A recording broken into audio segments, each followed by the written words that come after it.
اب یہ false flag operation آپ سمجھتے ہیں کیا ہوتا ہے؟ فالس فلیگ آپریشن اس طرح شروع ہوئے کہ اسرائیل نے کچھ ڈرون جو ہیں وہ سعودی عرب کی تیل کی تنصیبات پر بھیجے اور تاثر یہ دیا کہ یہ ایران نے اٹیک کیا۔ تو کوشش یہ تھی کہ ایران اور سعودی عرب آمنے سامنے ہو جائیں اور اس کے نتیجے میں پاکستان بھی اس جنگ کا حصہ بن جائے، لیکن پاکستان نے اور ترکی نے اور کچھ دیگر ممالک نے کوشش کی، ایک کمیونیکیشن چینل کھولا بٹوین ایران اور سعودی عرب، اور کوشش کی گئی کہ یہ دونوں ممالک ایک دوسرے کے سامنے نہ آئیں۔ پھر اس میں ایران کی طرف سے خبردار بھی کیا گیا کہ اسرائیل جو ہے وہ کچھ فالس فلیگ آپریشن بھی کر رہا ہے، تو آپ ہوشیار رہیں۔ کچھ ممالک میں تو حملے واقعی ایران نے کیے، لیکن سعودی عرب میں جو کچھ ڈرون اٹیکس ہوئے تھے اس کے بارے میں ایران کا کہنا ہے کہ جی یہ اٹیکس ہم نے نہیں کیے۔ تو اب لگ یہ رہا ہے کہ کیونکہ ڈونلڈ ٹرمپ جو ہیں وہ اس جنگ کے چوتھے ہفتے میں ہیلپ ہیلپ ہیلپ کی چیخیں مار رہے ہیں، اور لگ یہ رہا ہے کہ جنگ اگر لمبی ہو گئی تو اس کا نقصان اسرائیل کو اور امریکہ کو ہوگا، فائدہ ایران کو ہوگا، جس کے جو پاسداران انقلاب ہیں وہ ایک لمبی گریلا وارفیئر کی تیاری بھی کر کے بیٹھے ہوئے ہیں۔ تو اس لیے اب کوشش یہ ہے کہ کسی نہ کسی طریقے سے پاکستان کو اس جنگ میں گھسیٹا جائے، کیونکہ پاکستان کا 900 کلومیٹر لمبا بارڈر ہے ایران کے ساتھ۔ تو پاکستان جو ہے اس کا ایران نے شکریہ اس لیے ادا کیا ہے کہ پاکستان نے ایک تو کوشش کی کہ ایران اور سعودی عرب کے درمیان کشیدگی میں اضافہ نہ ہو، اور دوسرا پاکستان نے تمام تر دباؤ، آپ کو پتہ ہے دباؤ کدھر سے آ رہا تھا، تمام تر دباؤ کے باوجود ایران کے خلاف جنگ کا حصہ بننے سے انکار کیا۔ تو اس وجہ سے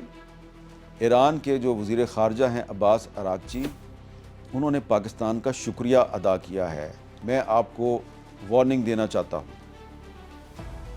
اور میں کوئی سنی سنائی بات نہیں کر رہا، میں آپ کے سامنے وہ بات دہرا رہا ہوں کہ جو بہت سے امریکی صحافی اور امریکی اینالسٹ جو ہیں وہ دنیا کے سامنے چیخ چیخ کے کہہ رہے ہیں، اور وہ وارننگ یہ ہے کہ اسرائیل پوری کوشش کرے گا کہ مسلمانوں کو آپس میں لڑانے کے لیے کوئی بڑا فالس فلیگ آپریشن کیا جائے۔ اسرائیل کی طرف سے کوئی ایسا حملہ سعودی عرب میں کیا جا سکتا ہے کہ جس کا الزام وہ ایران پہ لگا دیں گے، اور اسرائیل کی طرف سے خود ہی مسجد اقصیٰ پر بھی کوئی حملہ کیا جا سکتا ہے، جس کے بارے میں اسرائیلی میڈیا جو ہے اس نے آہستہ آہستہ یہ کہنا شروع کر دیا جی کہ کچھ جو ایران کے میزائل ہیں وہ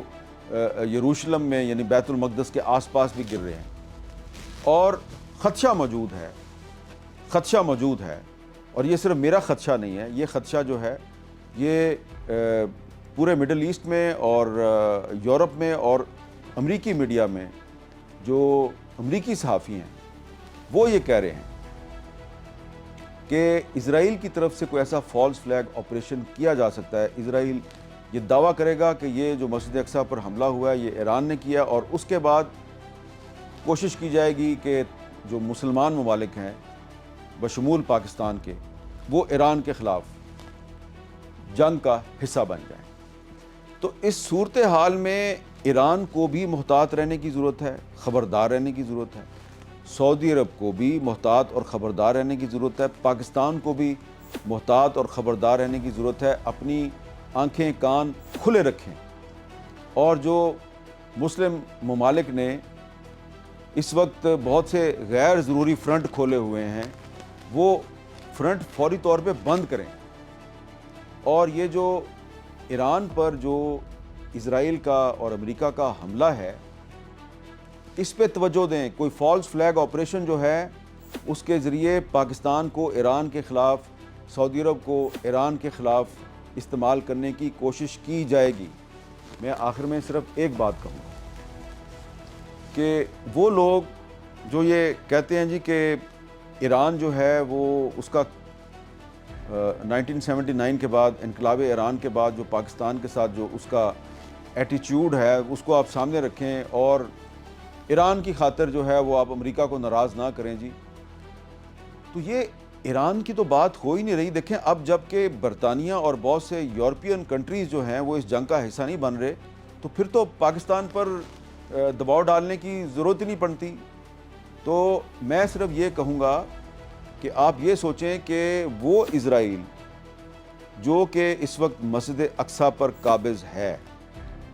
وہ کس کس کا دشمن ہے, کس کس پہ حملے کر رہا ہے؟ یا تو فلسطینیوں پر حملے کر رہا ہے یا ایران پر حملے کر رہا ہے. تو مسلمانوں کا سب سے بڑا دشمن کون ہے؟ اسرائیل.